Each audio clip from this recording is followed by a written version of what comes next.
On behalf of the PDL family, I wish to extend congratulations and commendations to him and his lovely wife who is not here for this very important milestone.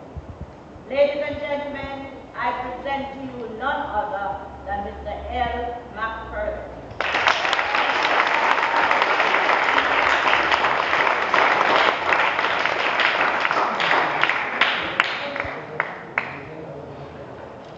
Good afternoon, everybody.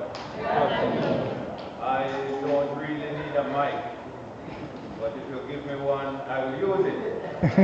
We are indeed happy to be here this afternoon in celebrating our first school leaving exercise at PDL. And as the item will be rendered this afternoon, I don't want you to give any fanky applause. I want you to do it with strength and vigor. Because we have 6 students over there who have made all of us proud. And we can't have some little fanky. No, I don't use that.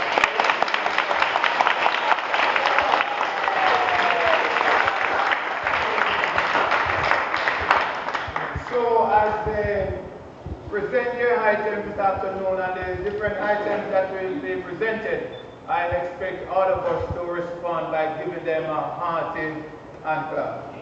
I am happy to be a part of PDL and to be with an institution from foundation. It's a very good experience and I am glad to be a part of this foundation building. And